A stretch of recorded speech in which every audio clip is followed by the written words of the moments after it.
And education as usual. We haven't seen much movement in the sector, in the health sector. It has remained static. And towards the more productive sectors of the economy, what would have expected, given that agriculture contributes a huge percentage to our GDP, nearly 20%. We have not seen any further allocations to agriculture, to manufacturing, which are more productive and which should spur a lot more activity. So in a sense, I would say, I would have to take this budget a notch higher. And I say, if we continue with the measures that we have seen coming from last year, and for which we have seen people give their comments to this year, the sentiment has been largely negative, if you would allow me to use that term, and that is just bearing looking at what we have been seeing in all the media houses. So this trilemma will, I think, escalate, in my view, to what I would call a taxation cataclysm. I know cataclysm is usually associated with natural disasters. From the trilemma to cataclysm. Cataclysm, yes. Well, most people know the natural cataclysms like earthquakes, violent eruptions, earthquakes, tornadoes, and floods. But now, when it comes to tax, if you have measures that are leading to loss of jobs, most people are closing shops because they are unable to sustain the levels of taxation. You are also taxing basic commodities. We have seen things like bread. We have seen things like edible oils. We are seeing taxation of, airtime, data, things that really affect financial services, mobile phone transactions. These kinds of proposals have a very significant impact on the people who already are complaining of high cost of living. So if these measures are not really contained or harmonized, then this cataclysm, which will result from the taxation, overwhelming upheaval. It could be political, it could be social. Political becomes rebellion. Social becomes civil disobedience or disorder. Families, get apart, and communities, because they just cannot live within, the measures being proposed. So this is what I would expect the CS, having listened to the proposals, to the views following the proposals, to take into account. Give us a lot more of the things that the taxpayer feels that they are getting a little more disposable income in their pockets. Okay. And then, as much as you want to raise revenues, do it in a phased approach, and then decide, do we really need a 3.9 trillion budget?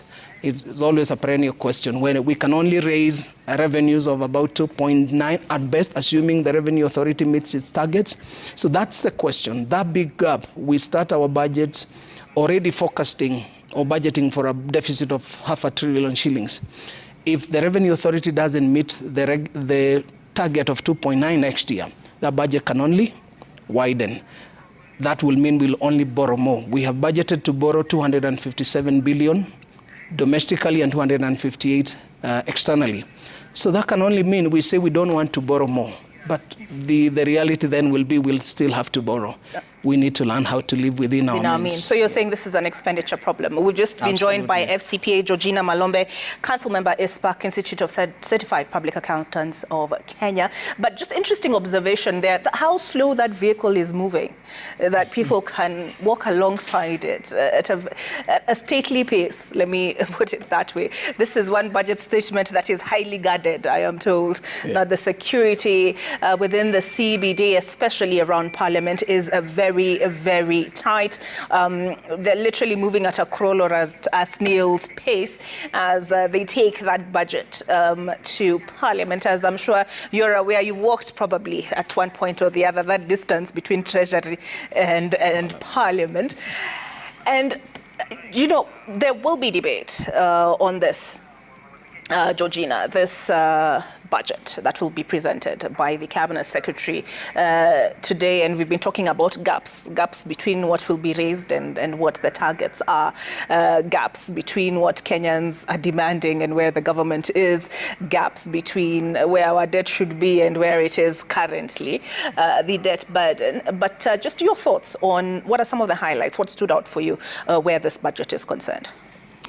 Thank you, Olive. I think for me, What really stood out, it's some of the benefits that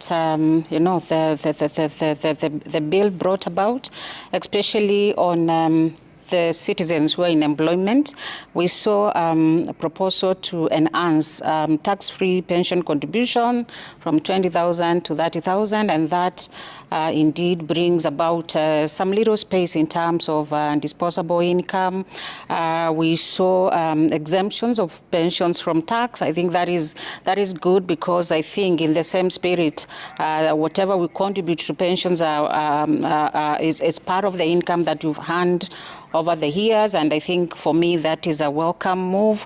We've also seen enhancements of the non-cash benefits that employees get from their employers, from 36,000 to 48,000. Of course, that is quite marginal, but I think for the big businesses, of course, the exemption of what we would call transfer of a business as a going concern. It's one of those things that I would welcome. And indeed, reduction of capital gains tax from 15 to 5%. I think that is a welcome move, because it was really starting to have a very negative impact, especially on the stock market. Just look, is this, I wonder for you, Steve, does this look like the longest ride of of his life? So close yet so far, given the pace at which they're moving. But that is the Treasury, National Treasury Cabinet Secretary, Njuguna Ndung'u, and he is making his way to Parliament. He is, at this point, based on my estimation, they're just about to get to the gate and make his way into Parliament, where he will read the budget statement. But listening to you, Georgina, there is some positive. We've talked a lot about mkate, bread. We've spoken a lot about edible oils, about the eco-levy, but you were mentioning exemption of tax, for example, for pensions, and transfer of business as a growing concern. You talked about the capital gains tax. I'm curious, do you agree with Caxton, Steve, on the issue of more money being directed, he wishes more money was directed towards agriculture, more money was directed towards manufacturing, and actually that is a concern that was raised by the Cabinet Secretary earlier today? Thank you. I totally agree with Caxton, because remember, when you have been doing something the same way, and you do not I do beg your pardon, Steve, sorry to interrupt you, but there he is. He is getting into Parliament's precincts. They're in his Volkswagen, and he is there to present the budget statement for the financial year 2024-2025. By the way, the hashtag is budget 2024-2025. He's getting out of the vehicle there. And let us see the parliamentary leadership that is lined up to receive him. He is a guest this afternoon. And there he is. I see the chair of the budget committee, Ndindi Inyoro, as well as Silvanas Osoro, who is the majority whip, standing next to Ndindi Inyoro, there to receive him. I also see Naomi Wako not too far there. Is that Baya that I see? Yes, there we have it. He is being invited by Owen Baya there, and Naomi Wako is there. And then the clerk of the National Assembly, right behind him is his principal secretary, and that is Chris Kipto. And so to this afternoon, all eyes, the spotlight will be on him and what he is carrying in that briefcase. When you were growing up, was this a highlight? Why do you think this is such a momentous occasion, Steve, before we get back to agriculture and manufacturing? I think budgets have been read in the previous years. But recently we have seen a lot of impetus and the citizens getting involved. And the reason why they are getting involved, in my opinion, is because these particular choices, these particular issues that are being raised are affecting us, are affecting them directly. And they're starting to feel the pinch, because when you realize that your life is changing because of the implementation of such things, the taxes that are getting increased, of course, then you tend to listen more carefully so that you get involved and know why are things going the way they are going. So I wouldn't say that it's a different highlight. It's only that as we speak, perhaps, and the question that we need to ask ourselves is it that then taxes were being used the way they were supposed to be used? Did they go to the delivery of services to the common mwananchi, which is not happening now? And I think that is a question even the government needs to ask itself. Why is it all of a sudden that the populace are more focused on these particular measures? Yes. I suppose this is the day that the CS will really need to massage his jaw between the smiles when taking photos with the briefcase and delivering the budget statement. Caxton, of what significance is this for you? Well, other than the opportunity for a photo, which has been traditional, I would say for me to go back a little when you ask, why is it such a pompous thing? Yes, and growing up, we always used to, I remember when I was very, very young and I didn't even understand much about the budget, I would remember my parents saying, oh, the budget is being read. So what's the budget? They're going to tell us how much we will sell some commodity for, what prices are going to go down and what prices are going to go up. That was very rudimentary and very basic. Then it got to a point where we got more interested, and what made it such a big thing, especially for us practitioners, is the revenue-raising measures were always a secret, and we would only get to hear of them when the Minister for Finance spoke on the floor of Parliament to give his speech, as it was called then. So, but then, with the enactment of the 2010 Constitution, nothing happens by surprise. Revenue-raising measures are supposed to be laid before Parliament by 30th of April. So we saw these ones on the first week of May. That is why there has been a lot of hue and cry, because people are expressing their views around the proposals. About the allocations, again, we got to learn them of them before today.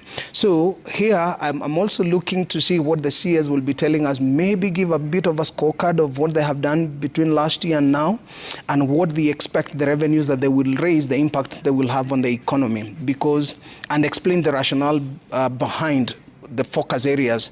He will probably talk of the bottom-up economic transformation and how this budget really helps in the realization of that dream.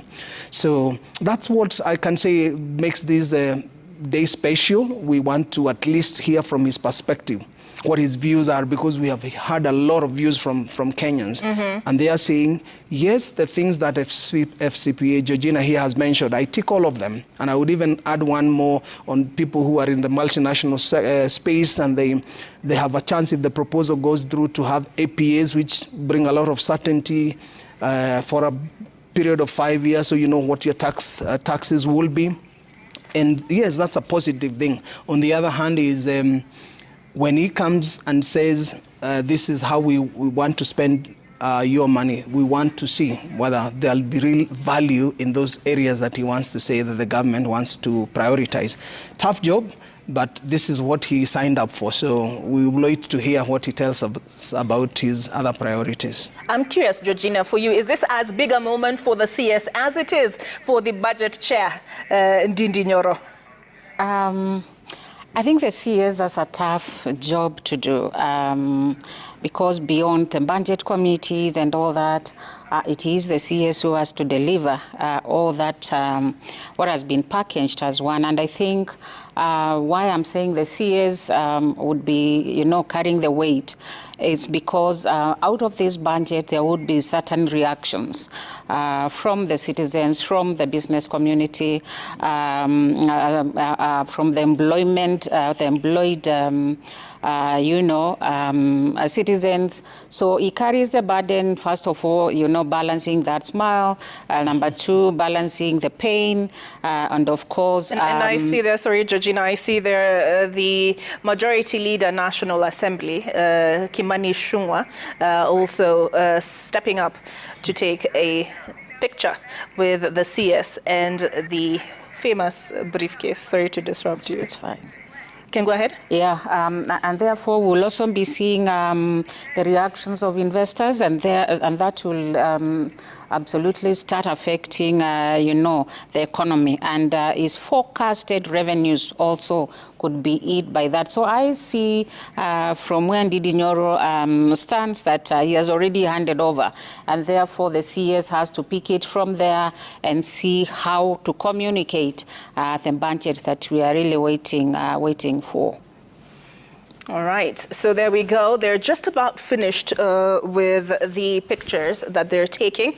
I see here parliamentarians have made their way into the House, and we see the Speaker, Moses Wetangula, walking up to the microphone. I expected the House would be packed for the reading of this particular budget statement. It appears not so much, but perhaps they're milling around the corridor, waiting to make their way in. But there we have it. We are just waiting on the CS, who arrived a few moments ago, to make his way into Parliament's precincts, and where he will be invited. There he goes, making his way in. He will be invited to make the budget statement. It is customary for him to do so. Let's listen in and see what what directions the Speaker of the House, Moses Wetangula, is giving at the moment.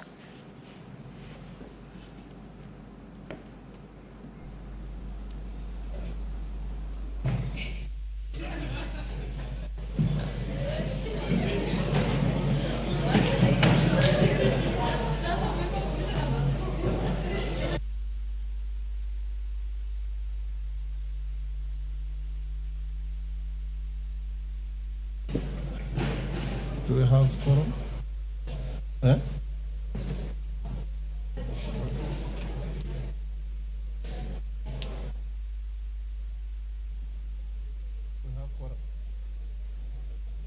Honourable members, we have quorum to transact business. Clerk. Order number 1, administration of oath. Order number 2, communication from the chair.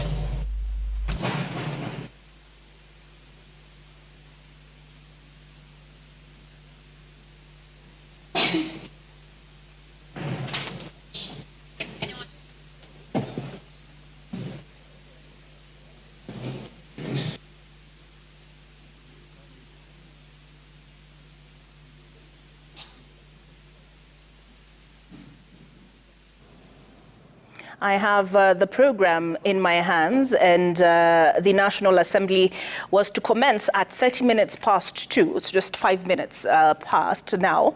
And he has arrived at Parliament buildings, and he has been met by the leader of the majority party, the chairperson, Budget and Appropriations Committee, and the chairperson, Departmental Committee on Finance and National Planning. And I beg your pardon, there we go. There we have the Speaker of the National Assembly, Moses Wetangula. Public Accounts Committees, AfroPac. I wish to introduce to you a delegation of members from the African Organization of Public Accounts Committees, AfroPac, who are seated in the Speaker's gallery. They comprise the Honorable Medat Lubega Segona MP, Chairperson and Head of the delegation. The Honorable James Kulutse Avedzi, MP. The Honorable Mark Razalius Botomani, MP. And the Honorable Madala Mahlanga, MP. Honorable members, the delegation, accompanied by members of staff, is in the country to attend the Executive Committee meeting of AfroPac.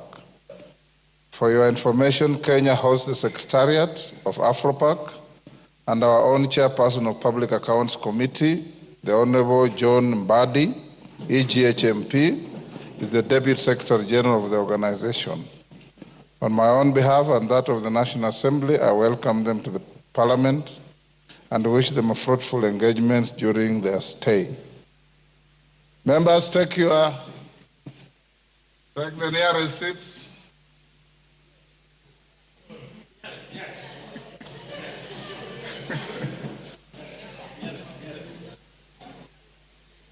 Honorable Kainan, where is your nearest?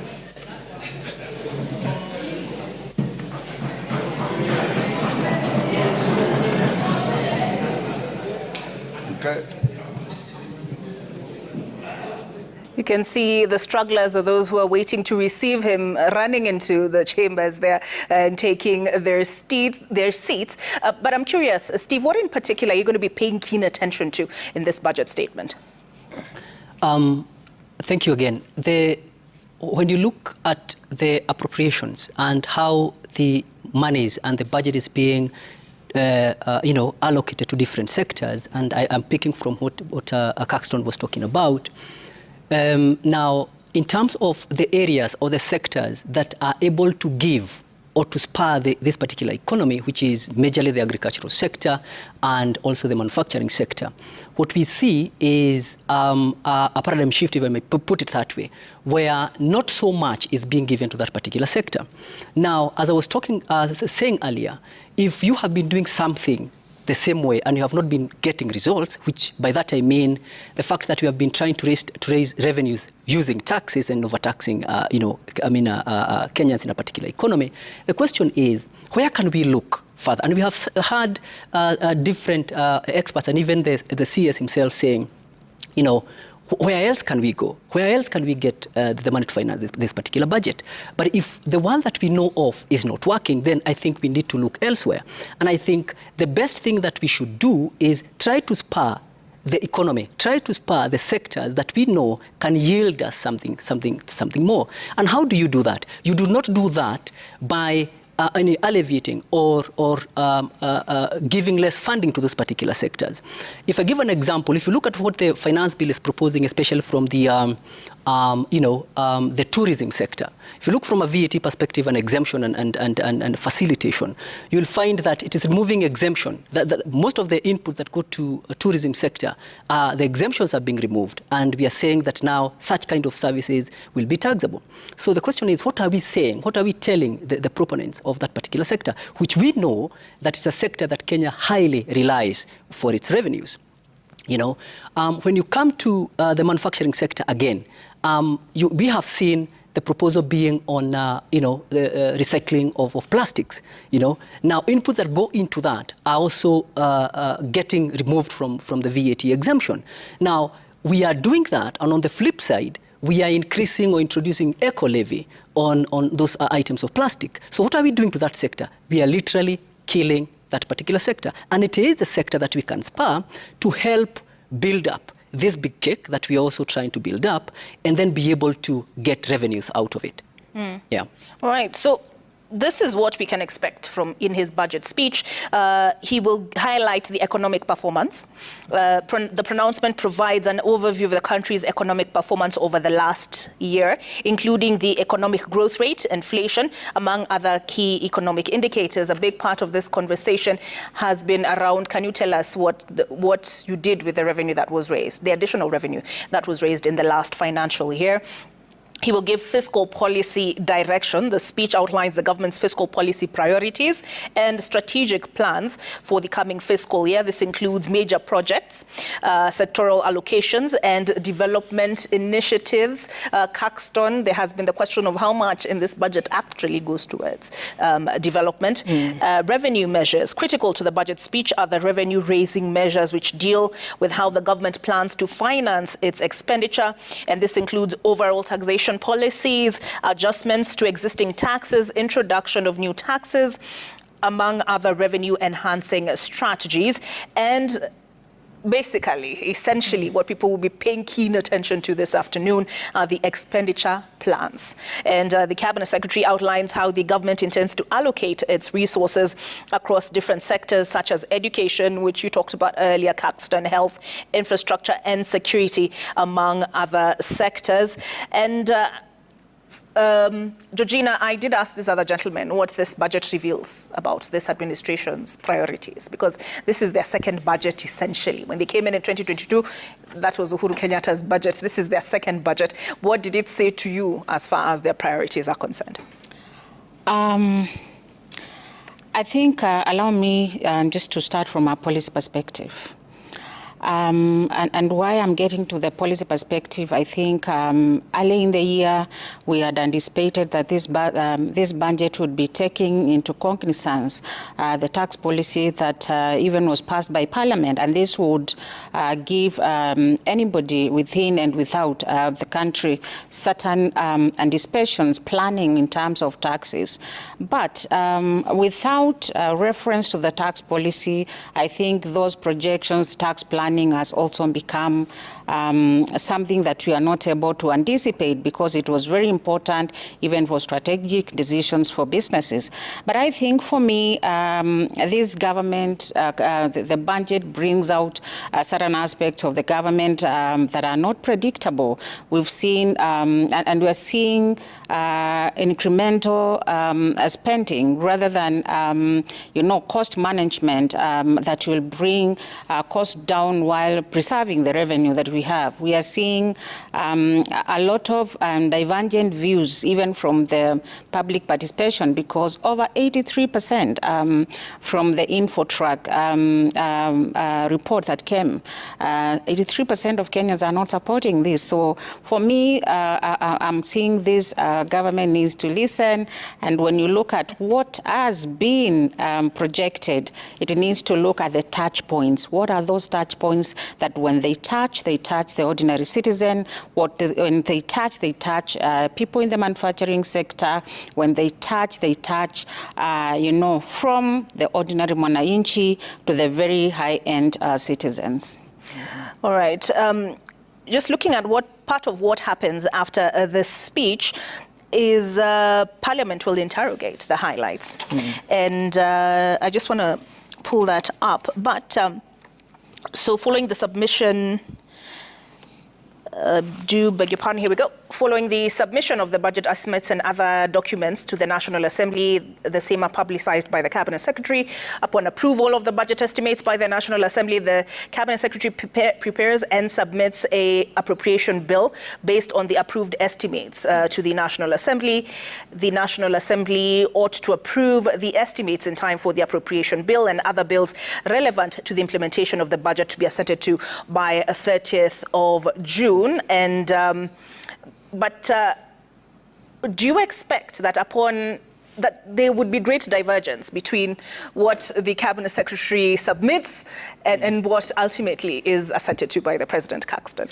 Yeah, but I would expect, Olive, by now we understand that the committee that is charged with bringing these proposals and to actually collating the views that they have already collected from the public have retreated for the next 5 days.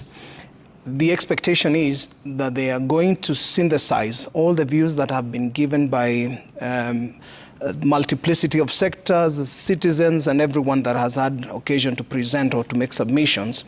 Then hopefully, as FCPA here is saying, we would expect that 83% finds some incorporation in the final proposals that they enact. Because what will happen once this committee retreats, it will come up now with proposals taking into account what they have listened to. Then that again will be tabled in Parliament before it eventually assented to by the President as a Finance Act containing the final proposals. So that is exactly what we would hope to happen between now and then. What the CS is going to tell us today, I think as far as we know, is what is already in the public domain. He doesn't have any views yet, I would expect, from the committee. So, and he will wait to hear what final proposals that they come up with. So in the end, again, as he comes here, the things that I would expect that he will have to address, that thing of the fiscal policy and how well it is aligned to the national tax policy that we've just given ourselves. I would wait to hear how he ensures or assures us of a fair, equitable, and predictable tax regime, because most taxpayers look for fairness, equity, predictability if they can't get certainty. And lastly, how he balances between development, recurrent expenditure for sustainable growth of our economy. So big ask, but I would expect at the end of this reading of the budget statement, he will have covered at least those three areas. All right, just I want to just as we keep our eye on the budget 2024-2025, just want to break in with some breaking news that has been forwarded to me. Magistrate Monica Kivuti shot and injured by police officer at Makadara Law Courts. Suspect shot dead. Magistrate Monica Kivuti shot and injured by police officer at Makadara Law Courts. Suspect shot dead. No, I beg your pardon. Man got mad after wife's bond was cancelled. He shot magistrate Monica Kivuti before he was gunned down by cops. And but we'll look at that as we get more information on that. But just a story developing on that end. Staying with this budget and manufacturers, you had raised, Caxton, the issue of agriculture and manufacturing. Georgina, manufacturers have raised the issue, tax measures, saying it will make Kenya uncompetitive and a net importer in 2023. Again, this year, the views on this and how important is the sector in terms of job creation and economic growth. Thank you, Olive. I think I would want to speak about three things about the manufacturing sector. I think the very first thing that this budget has to address is a favorable business environment. What would define a favorable business environment in that sector? One is, what CPA Caxton has said, predictability, and not each year waking up and, hitting them hard. We've seen the excise taxes on plastics and so forth. We've seen the motor vehicle taxes and so forth. What some of these things will do will increase the cost of doing business. And I believe once that is increased, what happens to the ordinary citizen is the cost of production goes up, and that goes back to the ordinary citizen. But of course, manufacturers have choices, and I think that is where you'll now start seeing some of the companies relocating possibly to the neighborhoods, and that will really affect us as a nation. That will,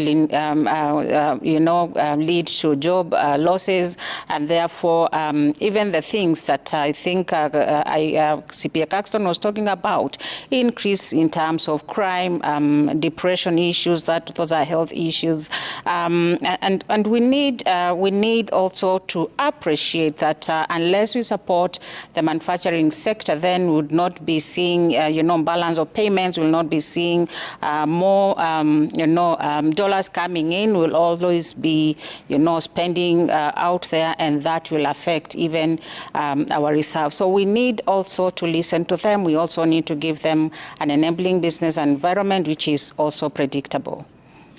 All right, just bringing you up to speed with the breaking news I read earlier, and according to Citizen Digital, a magistrate has been shot and injured at the Makadara Law Courts in Nairobi. And according to the police, the female principal magistrate, who has since been rushed to hospital, was shot by a police officer during an active court session. The police officer who shot the magistrate has allegedly been killed. So a principal magistrate has been shot by a police officer during an active court session. She is on her way to hospital. This happened at the Makadara Law Courts. Her condition is unknown at this time, but if you're just joining us, a magistrate has been shot and injured at the Makadara Law Courts in Nairobi. And according to police, the female principal magistrate, who has since been rushed to hospital, is on her way to hospital, and her condition is unknown at the moment, was shot by a police officer during an active court session. The police officer who shot the magistrate has allegedly been killed, and the reason given, this is initial information we are just receiving, is that he got mad after his wife's bond was cancelled, and he shot the magistrate Monica Kivuti before he was gunned down by his fellow police officers. Let's listen in to what is transpiring shortly in the National Assembly. But before then, you are talking about the manufacturing sector. Caxton, we had a big conversation on the finance bill, and CAM was represented. And they talked about how with the previous finance bill, and this is something Yvonne Okwara raised the other day with the CS Kuria, but Moses Kuria, manufacturers are saying these taxes are causing us to shut down, are causing business to go elsewhere. Your thoughts on that? Well, the reason... Is the government listening? Well, FCPA Georgina, you have said it before. We are hoping that when you get these statistics around what the people are saying, a caring, sensitive government is supposed to at least take those views into account. Why I would say I would have problems saying that they have listened enough, because the last 3 years, and this started with the previous regime, the aim was to get manufacturing to contribute at least 15% of our GDP. That may not be necessarily the priority for the current government, but they have also their own record as saying manufacturing is one of the areas to spur economic growth. So that being the case, it should start from, first of all, how they have dealt with the proposals that affect that industry. Last year, when we were making submissions, I remember seeing so many manufacturers with so many grievances around the taxation proposals. This year has been no different. Steve has also alluded to those issues that manufacturers have raised. So I would expect, given that it is a productive sector, that they need to be incentivized more than the tax that is being the government seeks to raise now. Let it thrive. Let it be a base for creating employment. Let it be a base for industrializing us.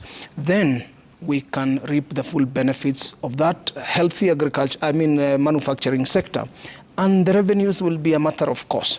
So sometimes the view I get, to my mind, is we are more short-termist in our thinking, maybe in our budgeting processes, than we are more long-term. You can sacrifice a few coins now because you anticipate that in years to come, you will reap from having invested in a sector like manufacturing. That would really be my expectation, and I do not think that there is enough focus and the manufacturer... Financial statements of specified state corporations. Honorable Speaker, if you can protect me from this Embu team that is conversing in Kimbere and Embu. Order. Honorable members, Karemba and your team. CNN, go and take your seat.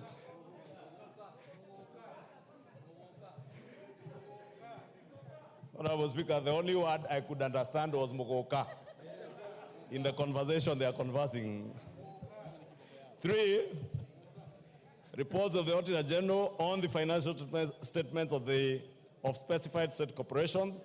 4, report on the Parliamentary Broadcasting and Library on enhancing reporting of parliamentary business on online platforms. 5, report of the Committee on Regional Integration on its inspection to the semi-autonomous institutions of the East African Community in Uganda. 6, report of the Committee on Implementation on the implementation status of reports on petitions and resolutions passed by the House. 7, report of the Committee on Trade, Industry and Cooperatives on its consideration of alleged fair trade practices by foreign investors in Kenya. And 8, second report of the Committee on National Cohesion and Equal Opportunity on Employment Diversity Audit in Public Institutions. Honorable Speaker, in accordance with the provisions of Standing Order 42A5 and 6, I wish to convey that the Cabinet Secretary for Interior and National Administration is scheduled to appear before the House on the afternoon of Wednesday, 19th June 2024, to respond to the following questions. 1, question by private notice number 004 of 2024 by the member for Gilgil, Honorable Mother Wangare, CBS MP, regarding the death of Jasmine Njoki in Gilgil, Nakuru County. 2, question by private notice number 05 of 2024 by the member for Samburu North, the Honorable Eli Letipila, MP, regarding the status of the investigation into the death of Honorable Paul Loshimpiro, MCA, for the Angata Nanyekia ward in Samburu North constituency. 3, question by private notice number 006 of 2024 by the member for Luanda, Honorable CPA Dick Maungu, MP, regarding the sporadic attack which led to the killings of people in Luanda constituency. 4, Honorable Speaker, I think you may have to separate these members from Embu County. I doubt even the Cabinet Secretary will not be heard if these members sit here, Honorable Speaker. Order. Order, Rugu. Order, take your seat. Take your seat. Take your seat. Karemba, can you go to where you normally sit?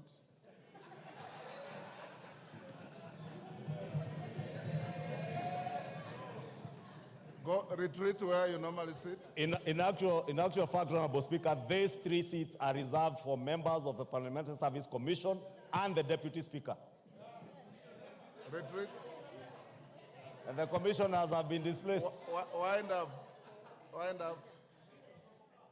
Karemba, you will go and sit where you normally sit. Finish up, Majority Leader. Now that, Honorable Speaker, I can transact some peace. 4 was questioned by private notice number 08 of 2024 by the member for Lugari, Honorable Nabwere Nabi MP, regarding the status of the investigation into the circumstances that led to the death of 2 brothers, Mr. Bonaventure Ounza and Mr. Kalistas Apuoka, by the policemen based in Santo Police Station.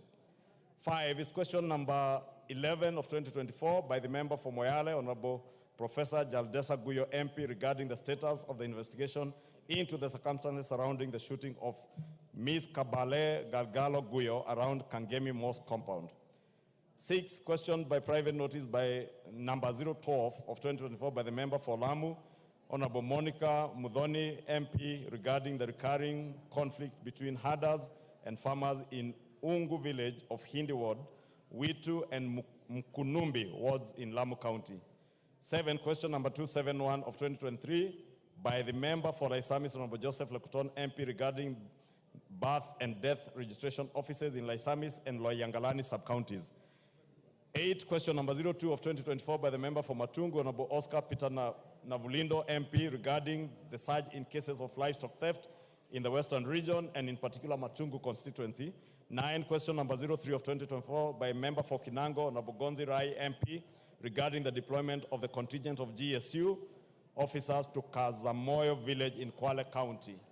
Question number 05 of 2024 by the member for Bahati, Honorable Irene Joki MP, regarding the replacement of the vehicle with registration plate number GKB340J assigned to the Deputy County Commissioner for Nakuru North Sub-County.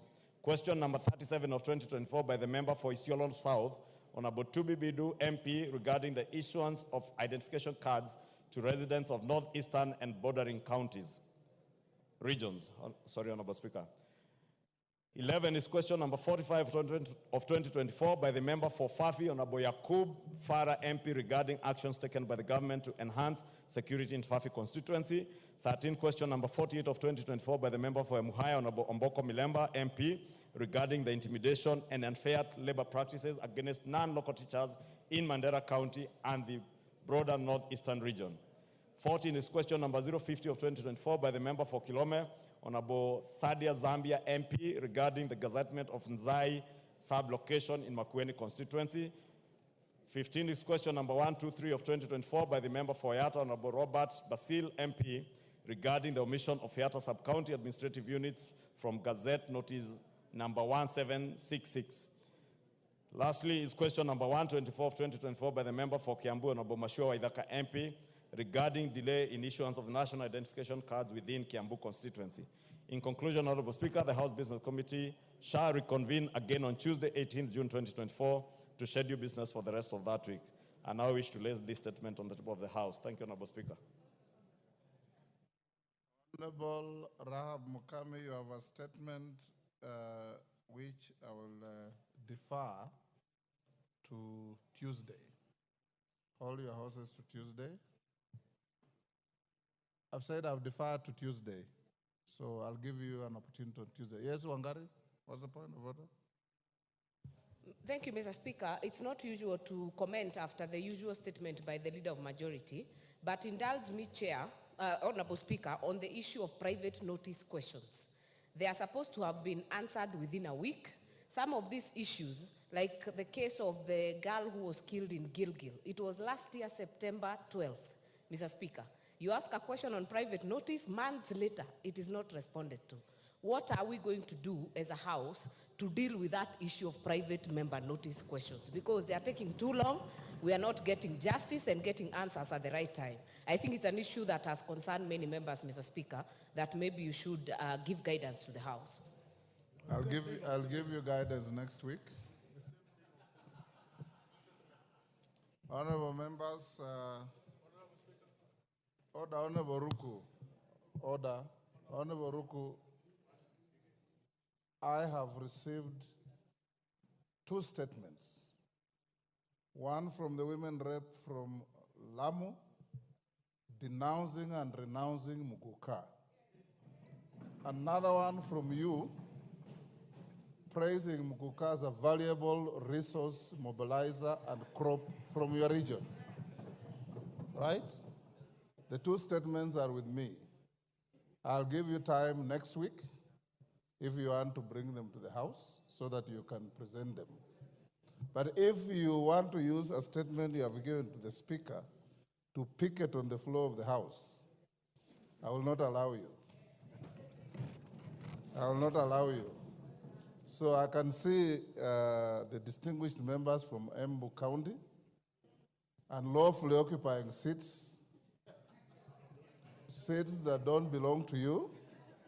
You can see those are designated seats. And I just hope that you are sitting here innocently with no intention of breaching the standing orders or causing any disaffection in the House. If you do so, you will be offending the feelings of many people. We know Muguka is a very, very contentious issue. Like I've told you, the statement from the women rep of Lamu is as strong as your statement. There are 2 competing issues. Hold your horses. I'll give you an appropriate time to prosecute your case. No. You will not say anything. If I give you time to say something, Lamu will also want to say something. And I don't want to dilute the importance of this day in this parliament. Call the next order. Honorable members will put questions on the matters that are pending. Then we go to the next issue. Order number 8, motion, report of the Committee of the Whole House on its consideration of the Equalization Fund Appropriation number 2 Bill, Senate Bill number 30 of 2023, question to be put and 3rd reading.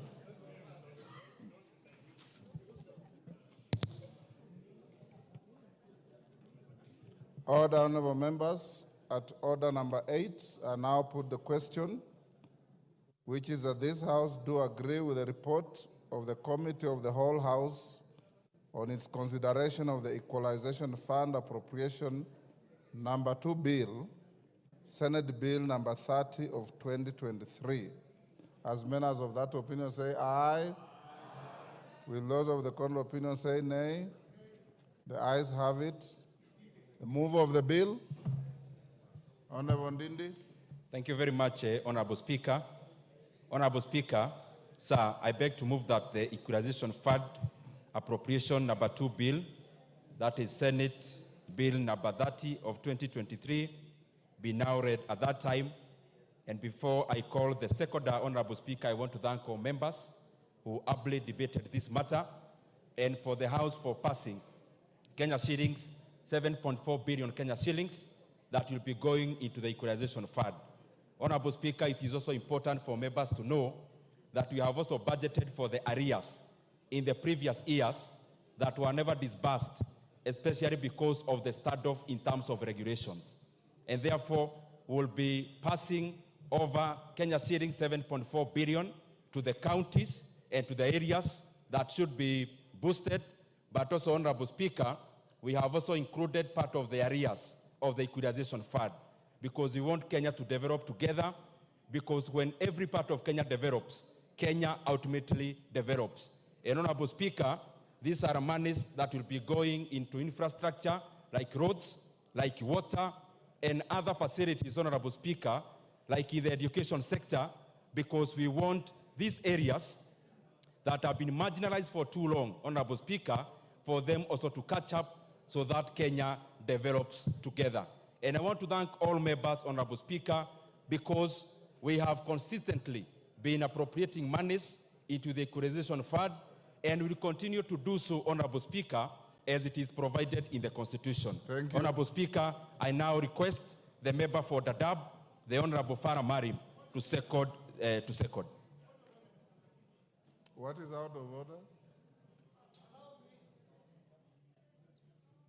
What is out of order, Honorable Member? You have the mic. Thank you, Speaker. Mr. Speaker, unfortunately for the better part of this year, I've been unwell. I've not been attending sessions. Yesterday, when I was seeing the list of the constituencies that have been allocated the equalization fund, unfortunately, Mr. Speaker, Kilifi South was missing. And trying to look at all the other constituencies, I could not understand. Order, Honorable Chonga. Mr. Speaker, I just... Order. Take your seat. Order, Honorable Chonga. The Speaker does not allocate equalization funds.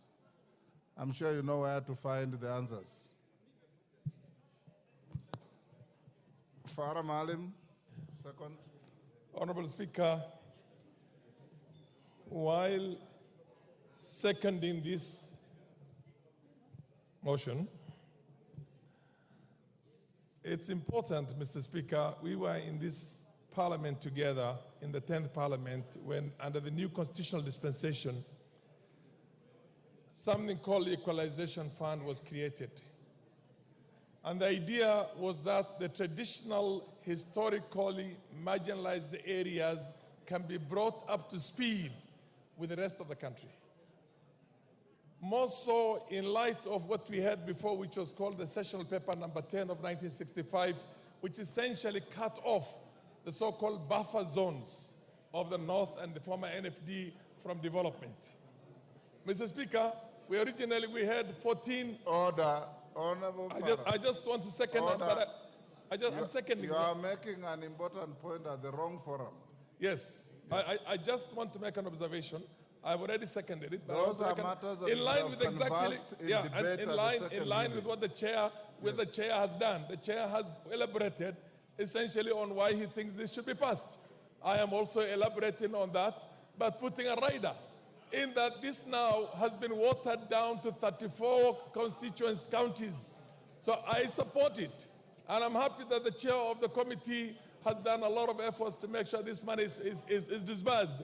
But how much infrastructural development will 90 million do for Garissa in terms of tarmac roads, in terms of national grid, in terms of all those things?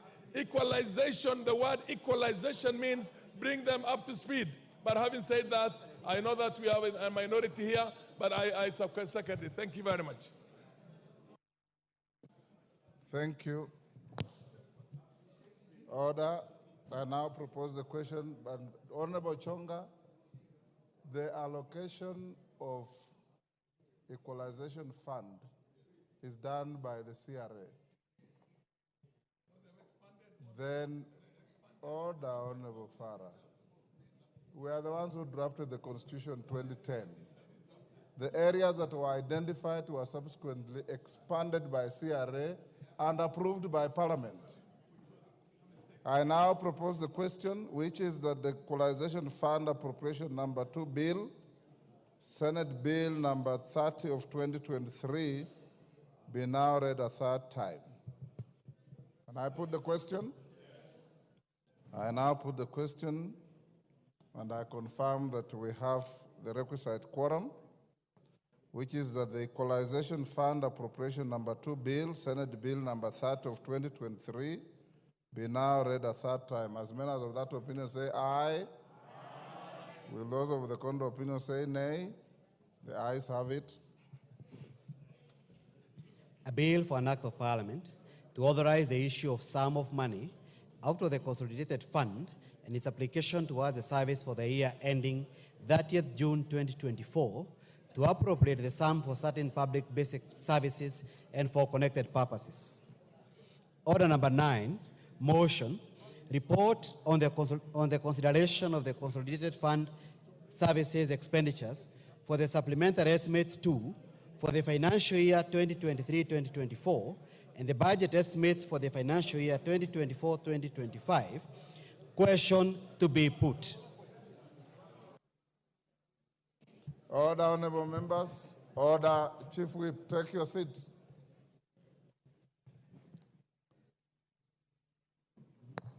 Honorable members, I now put the question at order number 9, which is that this House adopts the report of the Public Debt and Privatization Committee on its consideration of the Consolidated Fund services for the supplementary estimates 2 for year 2023-24 and the budget estimates for year 24-25 laid on the table of the House on Tuesday, 4th June 2024. As members of that opinion say aye. Aye. Will those of the contrary opinion say nay? No. The ayes have it.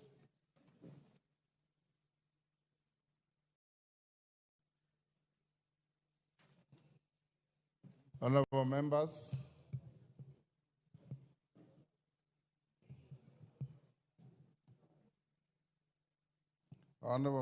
pursuant to the provisions of Section 40 of the Public Finance Management Act 2012 and Standing Orders 25A and 244C, I will now interrupt the business of the House to allow the Cabinet Secretary for the National Treasury and Economic Planning to make a public pronouncement on the budget highlights and revenue-raising measures for the national government for the financial year 2024-25 and the medium term. In accordance with the standing orders, I have also designated a suitable place in the chamber for the purpose. Honorable members, as I invite the Cabinet Secretary, I hasten to remind the House of the nature of today's event. First, the House will not make any decision on the pronouncement by the Cabinet Secretary. This is largely a ceremonial event.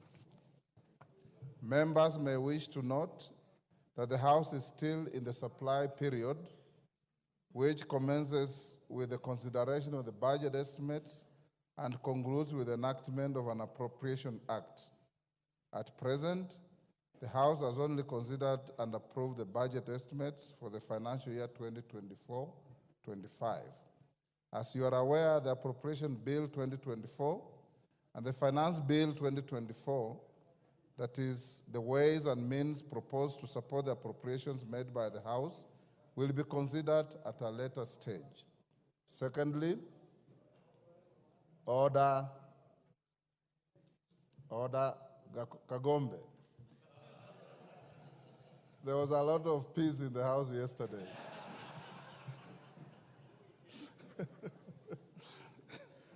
But you are welcome back to the House. Secondly, honorable members, I wish to allay the fears of a number of members who have approached me and raised concerns relating to the Finance Bill 2024. The House is not considering or voting on anything related to the Finance Bill today. Indeed, the bill is still undergoing public participation before the Departmental Committee on Finance and National Planning, and the committee is yet to table its report. Any concerns relating to the bill shall be adequately addressed by the House once the committee tables its report, hopefully in the next week. Thirdly, as stated earlier, the Cabinet Secretary is discharging a largely ceremonial function. Section 40 of the Public Finance Management 2012 requires the Cabinet Secretary to make a public pronouncement on the budget policy highlights and revenue-raising measures for the national government, taking into account international obligations entered into under the East African Community Treaty. As members are aware, partner states of the East African Community have a standing agreement to present and table budget statements to their respective parliaments every second Thursday of June, which is today. I hope the foregoing adequately clarifies the nature of today's event. And before I call the Cabinet Secretary, I wish to welcome our invited guests who comprise Cabinet Secretaries, Principal Secretaries, members of the diplomatic corps, and all other invited guests seated in the Speaker's row, diplomatic boxes, and the galleries. The Cabinet Secretary for the National Treasury, Professor Njuguna Ndungu, PhD, EGH, you may now proceed to the podium.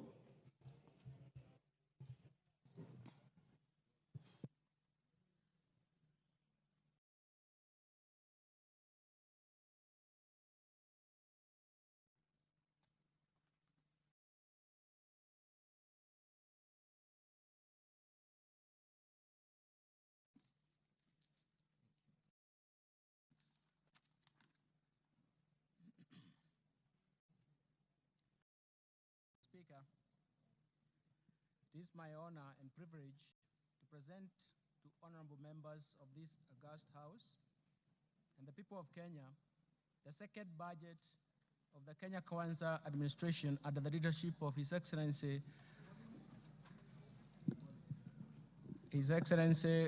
Dr. William Samoei Ruto, the President of the Republic of Kenya and the Commander-in-Chief of the Defense Forces. This budget reaffirms the priority policies and strategies for achieving the bottom-up economic transformation agenda that is progressively improving the livelihoods of Kenyans. This statement is presented in the fulfillment of the requirements of Standing Order number 241 of the National Assembly and Section 40 of the Public Finance Management Act 2012 that requires that the Cabinet Secretary for the National Treasury to make a public pronouncement of the budget policy highlights and the revenue-raising measures for the national government. Mr. Speaker, since 2020, our economy has been unwinding from the effects of negative and even persistent global and domestic shocks that have pushed the economy to its lowest activity level. These shocks include the COVID-19 pandemic, second, the global supply chain disruptions, third, the effects of climate change from prolonged drought in 2021 and 2022, and even the floods of 2023-2024. And measures to mitigate these negative shocks embarked on structural reforms under the bottom-up economic transformation have been successful in ameliorating these effects. The efforts have reduced the cost of living and created vibrancy in the economy that have shown signs of strong economic recovery. Mr. Speaker, in several regions, Kenya has sunk into abject poverty, largely because markets in their segments were interfered with or not properly governed. The failure to protect and regulate markets disrupted their development and, more importantly, curtailed further investment in those sectors such as coffee, sugar, cotton, pyrethrum. The institutional failure problem pushed policy to fail.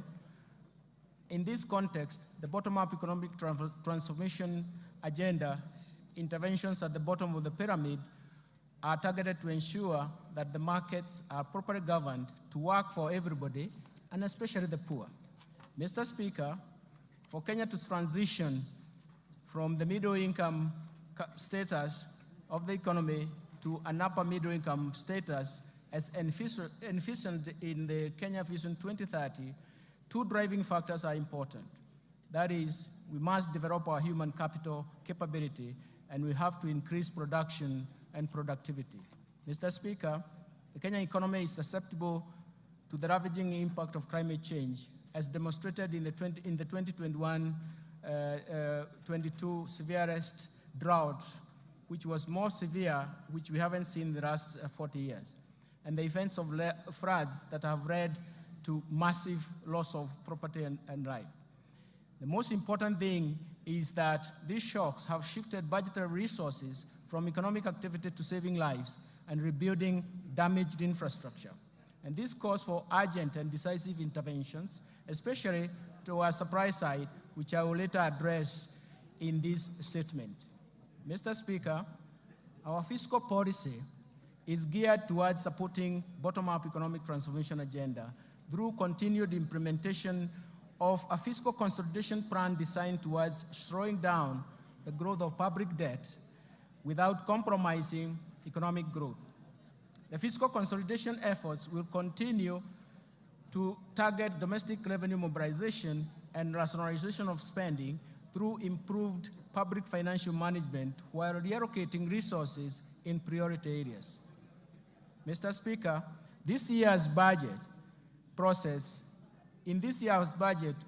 we accorded Kenyans an opportunity to share their views on how to address the economic challenges facing the country.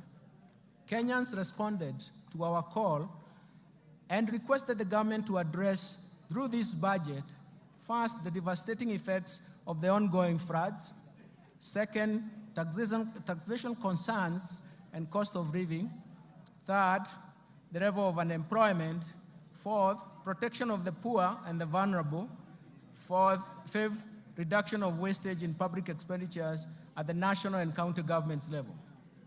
Today, Mr. Speaker, I wish to assure Kenyans that we have listened to their concerns and we have spelled out measures to address through this budget.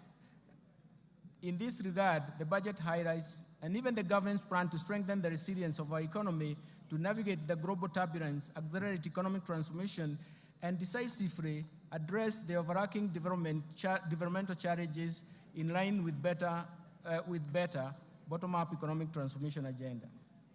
It is in this context we have chosen the theme of this year's budget as sustaining the bottom-up economic transformation agenda, fiscal consolidation, and investing in climate change mitigation and adaptation for improved livelihoods. Mr. Speaker, it is now my privilege and honor to present the economic policy context of this budget. Thereafter, I will broadly outline the policy priorities and structural reforms underpinning the bottom-up economic transformation agenda. The proposed resource allocation as well as revenue-raising measures that the government will implement in the financial year 2024-2025 budget are going to be summarized. But, Mr. Speaker, we have to remember that we have one major problem that has three phases. This problem is as follows. There is increased demands for increased spending or expenditures from the government. That means that either we have to finance that through taxes or debt. The second dimension of this problem is that there is limitation and even constraints imposed in terms of public debt accumulation and even the debt carrying capacity of the economy. Third, and more fundamentally, there are limitations in terms of mobilizing higher tax revenues, something that we have to remember, something that is quite critical from our side. Let me turn now to the economic policy context. Mr. Speaker, the financial year 2024-2025 budget has been developed against a backdrop of improved global economic outlook. The world economy stood at 3.2% in terms of growth in 2023 and is projected to continue at the same pace in 2024. In the domestic economy, Mr. Speaker, the Kenyan economy is now unwinding from layers of negative and persistent shocks. And some of these shocks have actually have been protected and have a structural and permanent effects on the economic activities. Mr. Speaker, through forecast interventions as well as structural reforms, the policies of Kenya Kwanza government have started to yield some positive results. Economic recovery is evident, with a GDP growth of 5.6% in 2023, up from 4.9% in 2022. This is above the global average and also above the average of sub-Saharan African region. The domestic growth in 2023 was mainly supported by a rebound in agricultural activities given the improved weather conditions and subsidized inputs for farmers. The resilience of the services sector remained strong in that same year. So the overall inflation also declined to its target level at 5%, and in April 2024, from a peak of 9.6% in October 2022. The decline was driven mostly by easing of food and energy prices, a strong pass-through effects from exchange rate appreciation, and the impact of monetary policy actions. And the tight monetary policy has been complemented by fiscal policy measures to enhance food production through subsidy program on fertilizer and seeds. Mr. Speaker, in February this year, the government took advantage of the improved international financial market conditions to refinance the buyback of US $1.5 billion of the Eurobond 2024. The government, through this process successfully removed the uncertainty of the settlement of the Eurobond. The government also successfully issued an 8.5-year infrastructure bond that attracted significant foreign investors, making it the most successful domestic bond issuance in the country's history. Mr. Speaker, these two operations in February significantly improved the market perception, together with a tight monetary policy stance and significant reforms in the interbank foreign exchange market. It has brought stability in the foreign exchange market. As of 31st May 2024, the exchange rate was Kenya shillings 130.20 to the US dollar, from a high of 163 earlier on in January. And this represents a significant appreciation of 18.7%. The appreciation and stability of the exchange rate created confidence and triggered inflows of foreign exchange foreign direct investment, and attracted investors to the Nairobi Securities Exchange. In order to enhance monetary policy transmission, the Central Bank of Kenya has adopted a new monetary policy implementation framework, and this is based on inflation targeting and introduces an interest rate corridor around the central bank rate. The interbank rate is expected to be within this corridor. In addition, the Central Bank of Kenya launched the DAO CSD, a central securities depository infrastructure that delivers world-class level of registry, custodial, and even settlement services for both primary and secondary market operations. Mr. Speaker, I wish to encourage Kenyans and investors to take advantage of the DAO CSD to invest in risk-free treasury bills and bonds in order to grow their wealth and secure their financial future. We have simplified the DAO CSD, and investors can simply use the USSD *866# to log in and invest a retail bond for amounts as low as 600 shillings. This also will be launched to make investments of government securities all inclusive and include the bottom of the pyramid. Mr. Speaker, the strong economic fundamentals, together with the renewed investor confidence, is a signal for accelerated, broad economic growth and creation of jobs for our youth. In 2023, the total new jobs generated in the economy increased from 848,200 jobs compared to 816,600 new jobs generated in 2022. And this is attributable to policies implemented, especially when you focus on affordable housing and the agricultural sector interventions. Looking ahead, Mr. Speaker, and considering the ongoing reforms and even additional measures the government is introducing through the budget statement, we project our economy to grow at 5.5% in 2024 and 2025. This strong growth will be supported by ongoing interventions at the bottom-up economic transformation agenda. In this regard, the government will accelerate investment in human capital development and capital accumulation, in market development, protection and regulation, in domestic resource mobilization, in reforming and restructuring government institutions, and finally, and more important, digitization to usher an era of efficiency in economic management to support economic recovery. Mr. Speaker, in order to safeguard macroeconomic stability and protect the fragile economic recovery, monetary and fiscal policies will remain very prudent. The Central Bank of Kenya will ensure inflation rate remains within target while maintaining a competitive exchange rate and stable interest rates. The Central Bank is further expected to safeguard the improvements in the functioning of the interbank foreign exchange market and apply all its instruments to strengthen the monetary policy transmission mechanism. On the other hand, Mr. Speaker, fiscal policy stance over the medium term aims at supporting the government's bottom-up economic transformation agenda by delivering a strong fiscal consolidation with fiscal deficit declining from 3.3% of GDP in financial year 2024-2025 from a high of 5.7% of GDP in financial year 2023-2024.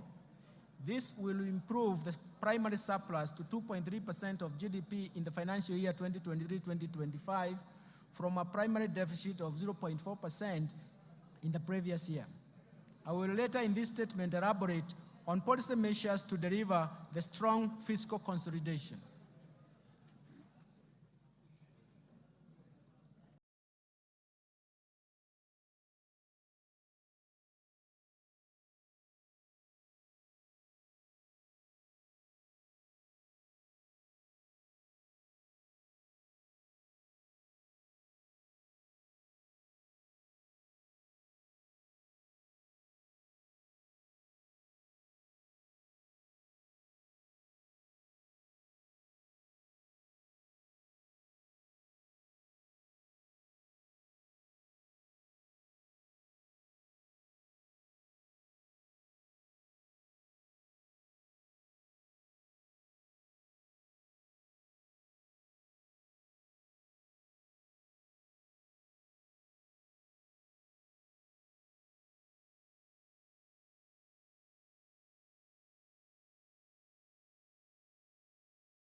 Towards actualizing these objectives, actualizing development objectives to the public, the government in March 2024 launched the fourth medium-term plan for the period of 2023-2027.